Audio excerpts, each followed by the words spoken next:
বাবা, হ্যাঁ কফি। হ্যাঁ দাও।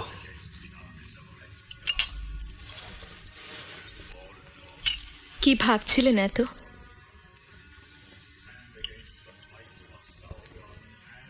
ভাবছিলাম আমাদের আনন্দের হাট বোধহয় ভেঙে যাচ্ছে।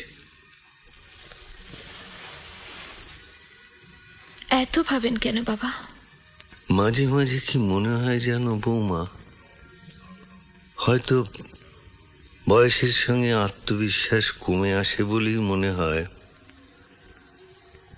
এই বাড়ির তো এরকম হওয়ার কথা ছিল না। এখানে যারা থাকতে এসেছিল তারা সবাই প্রতিষ্ঠিত, সফল মানুষ, কারোরই কোনো কিছুর অভাব নেই। অথচ সবাই যেন আস্তে আস্তে ভীষণ রকম দরিদ্র হয়ে যাচ্ছে। টাকা পয়সা কিন্তু এদের কারোরই কম নেই বাবা। দেখে যা মনে হয় তার চেয়ে অনেক বেশিই আছে। শুধু টাকা পয়সা থাকলেই কি ধনী হওয়া যায় বৌমা?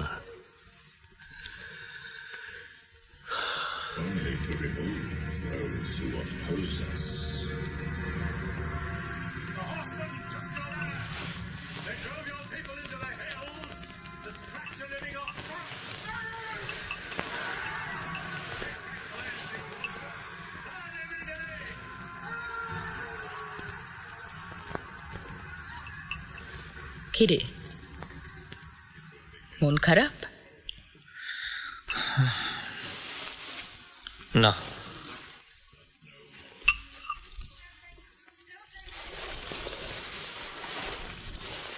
শান্তনু ফোন করেছিল? হ্যাঁ করেছিল, নিউ ইয়র্ক থেকে। তোকে যে প্রিন্সটন যাওয়ার অফারটা দিয়েছিল সেটা কি হলো? না করে দিয়েছি। বাবা তো বারণ করলো, শোনোনি? বাবা বারণ করেননি। বাবা যেটা চেয়েছেন যে তুই এখানে আরেকটু এক্সপিরিয়েন্স গ্যাদার কর, তারপরে না হয়। ওটা একটা এক্সকিউজ মা। বাবা চায় না যে আমি বাইরে যাই, and you know it very well. এই বিল্ডিংয়ে একটা ফ্ল্যাট দেখাতে পারো যাদের ছেলে মেয়েরা কলকাতায় পড়ে আছে? তোর বাবা শুধু শুধু তোকে কেন আটকাবেন বল? নিজের স্বার্থে। আমি আর মুন্নি বাইরে চলে গেলে তোমরা দুজন এখানে একা হয়ে যাবে, সেই ভয়। আর তার জন্য যদি আমাকে আমার ক্যারিয়ার স্যাক্রিফাইসও করতে হয়, তাতেও বাবা রাজি।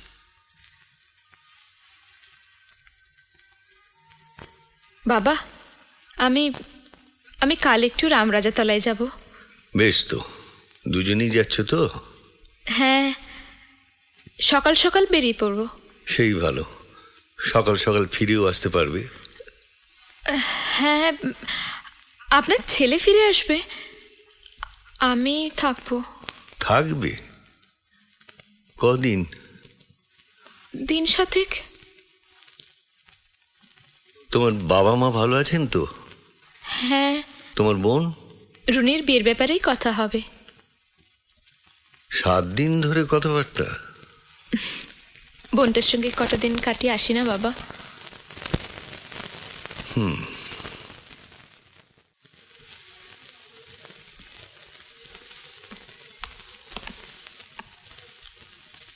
মিলিন্দ, মিলিন্দ, ছাড়ো। মিলিন্দ, আমাকে ছেড়ে চলে যাস না বাবা। আমি আমি কথাটা তোমার ভাবা উচিত ছিল মাকে খুন করার আগে। মিলিন্দ, আইন তোমাকে কোনো পানিশমেন্ট দেবে না, কারণ মার ডেথ আইনের চোখে একটা অ্যাক্সিডেন্ট। কিন্তু তার মানে এই নয় যে তুমি পার পেয়ে গেলে। তোমার শাস্তি হচ্ছে তুমি এখানে এই ফ্ল্যাটে একা বেঁচে থাকবে, সলিটারি কনফাইনমেন্ট। অ্যান্ড ইয়েস,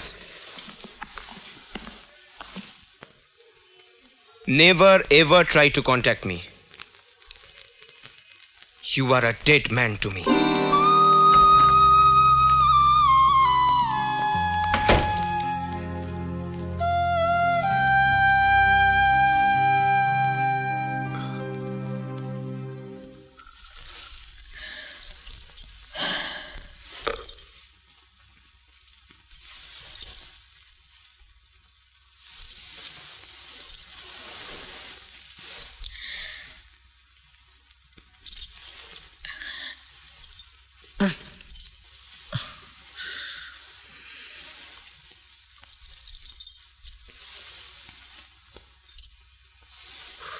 আরে কি করছো?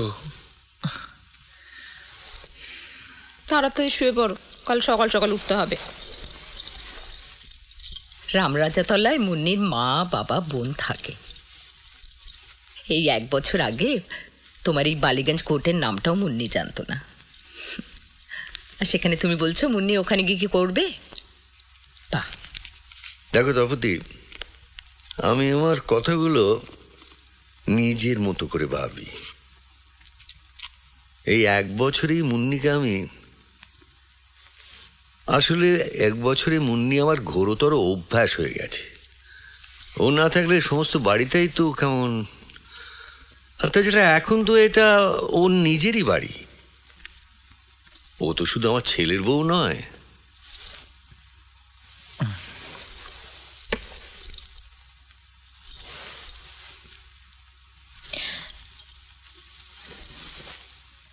কি হলো? তুমি তো বললে সকাল সকাল উঠতে হবে, ঘুমিয়ে পড়তে। বাড়ি ছেড়ে ছেলে, ছেলের বউ শ্বশুর বাড়িতে গিয়ে থাকবে, এটা আমি কখনো থেকেছি?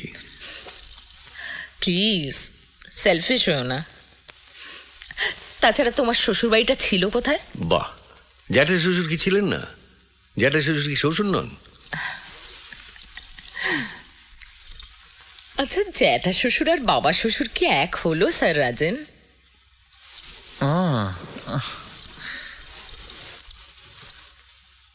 7 দিনের জন্য কিন্তু। তাহলে তো 7 দিনের স্যাটিসফ্যাকশন স্টোর করে রাখতে হবে।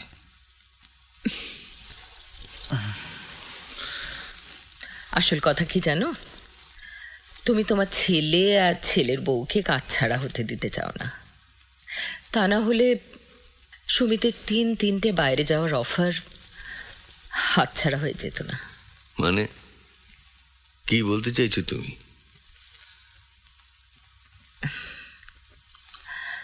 আমি কি বলতে চাইছি সেটা নিজের মনকে একবার জিজ্ঞেস করো,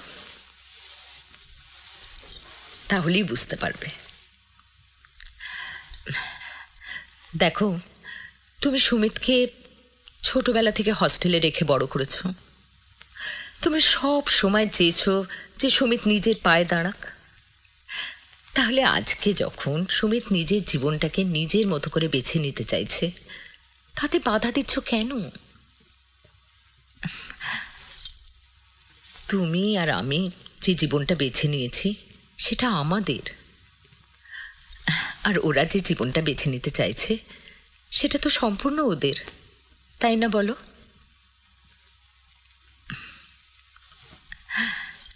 কি হলো?